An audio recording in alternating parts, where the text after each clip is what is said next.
Hello दोस्तों, अगर आपके वॉलेट में क्रेडिट कार्ड है तो हो सकता है बैंक आपसे पैसा कमा रहा हो और आपको इसकी खबर तक नहीं है। सबसे हैरानी की बात तो ये है कि अगर आपने कभी ईएमआई लेट नहीं की, कोई पेमेंट लेट नहीं की, तब भी बैंक आपको अपना सबसे बेस्ट कस्टमर मानता है। कभी सोचा है ऐसा क्यों?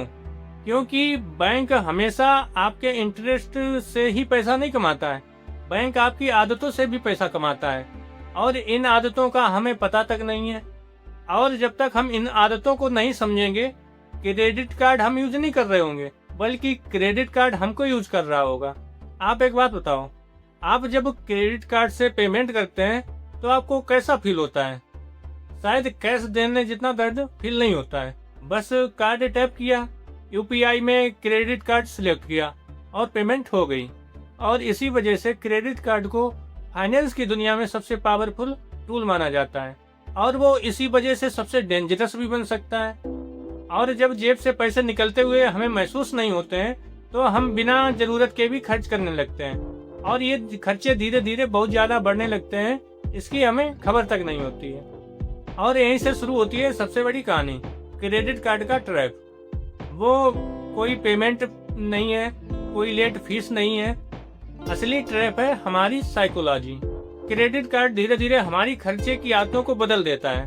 शुरुआत में ये कोई ज्यादा खास नहीं लगता है, बस कार्ड स्वाइप करो और चीज हमारी। क्रेडिट कार्ड धीरे धीरे हमारी खर्चे की आदत को बदल देता है। और सबसे खतरनाक बात पता है, ये एक दिन में नहीं होता है, हर दिन धीरे धीरे धीरे हमारी आदतों को बढ़ाता चला जाता है। शुरुआत में तो हमें बहुत नॉर्मल लगता है, बस एक स्वाइप और चीज हमारी। शुरुआत में हर पेमेंट छोटी ही लगती है और हमको लगता रहता है मैं कोई बेफजूल का खर्च थोड़ी कर रहा हूँ, सारे खर्च मैं अपनी कंट्रोल में ही करता हूँ। लेकिन बैंक सबसे ज्यादा इसी कॉन्फिडेंस पर भरोसा करते हैं, क्योंकि इसके बाद हम ऐसी गलती कभी ना कभी कर देते हैं जिसका बैंक को बहुत दिनों से इंतजार रहता है। मान लो महीने की शुरुआत है और सैलरी अभी अभी आपके अकाउंट में आई है।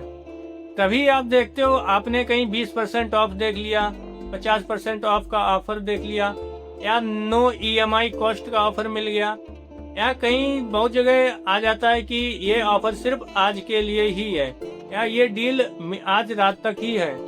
तो आप क्या सोचते हो कि मुझे ये चीज खरीदनी तो है ही, तो क्यों ना हम बाद में महंगा लेने की बजाय अभी इस ऑफर में ही ना ले लूं। तो आप उस समय पैसे ना होते हुए भी आप क्रेडिट कार्ड से ले लेते हो। यहीं पर बैंक की साइकोलॉजी शुरू होती है। बैंक आपको क्रेडिट कार्ड इसलिए नहीं देता कि आप पैसों को बचा सको, बैंक चाहता है कि आप ज्यादा से ज्यादा कार्ड यूज करो। इसीलिए वो आपको ऑफर देता है, कैशबैक देता है, रिवार्ड देता है, डिस्काउंट मिलते हैं और वो धीरे धीरे शॉपिंग को रिवार्ड के साथ जोड़ देता है। आपको लगता है कि आप जीत रहे हो, आप प्रॉफिट में हो रहे हो, लेकिन ऐसा नहीं है।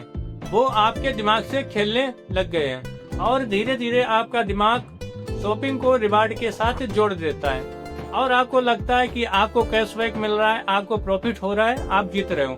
ऐसा बिल्कुल भी नहीं है, बस यहीं पर बैंक आपसे खेल रहा होता है। लेकिन यहाँ एक बात समझना बहुत जरूरी है कि रिवार्ड लेना गलत नहीं है, कैशबैक मिलना भी गलत नहीं है। गलती तब शुरू होती है जब हम रिवार्ड लेने के चक्कर में एक्स्ट्रा खर्च कर बैठते हैं। जरा आप सोचिए, आप अगर किसी ऐसी चीज पर 5,000 रुपए खर्च कर देते हैं जिसमें आपको 250 रुपए का कैशबैक मिलना था, तो अब आप बताइए क्या आपने सच में वो 250 रुपए कमाए हैं या 4750 रुपए खर्च कर दिए हैं? और इसी सवाल का जवाब क्रेडिट कार्ड यूज करने वाले लोग कभी खुद से पूछते ही नहीं है।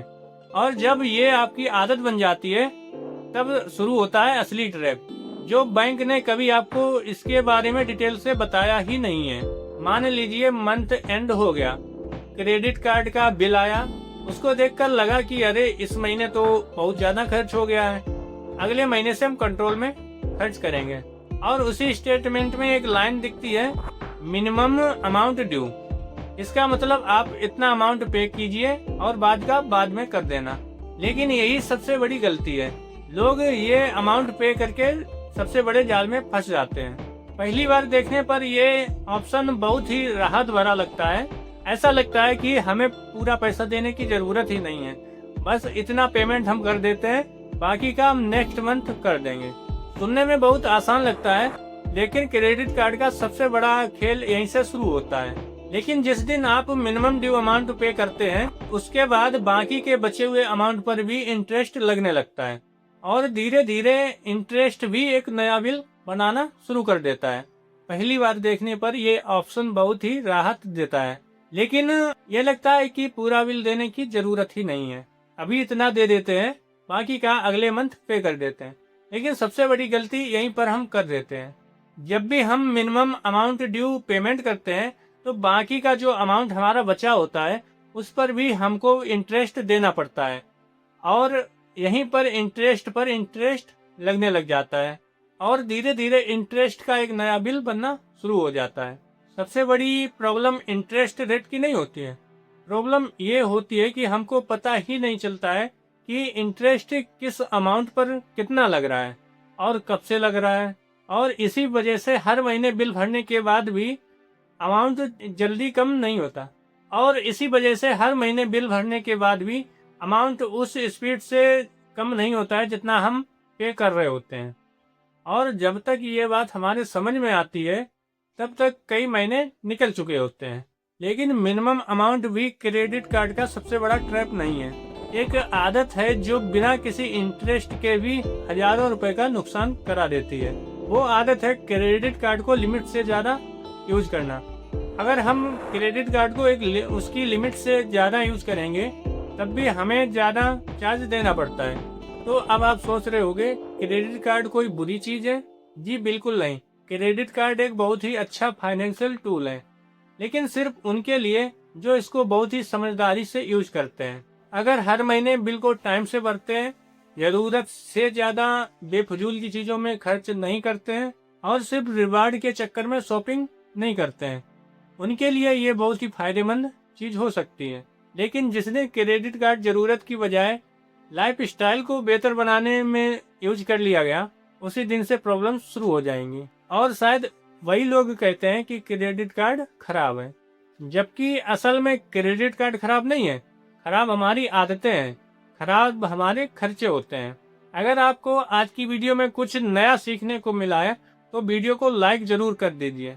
अगर आप बिना किसी झूठे वादे या कंफ्यूजन के ऐसे ही फाइनेंशियल को हिंदी में समझना चाहते हैं तो चैनल को सब्सक्राइब जरूर कर लीजिए और बेल आइकन को ऑन कीजिए, जिससे वीडियो आते ही आपको नोटिफिकेशन मिल जाए। और हाँ, आप कमेंट करके जरूर बताइए क्या आपके पास क्रेडिट कार्ड है, अगर है तो आप उसको किस पर्पज से यूज कर रहे हैं। मिलते हैं आपसे नेक्स्ट वीडियो में। Thank you. जय हिंद।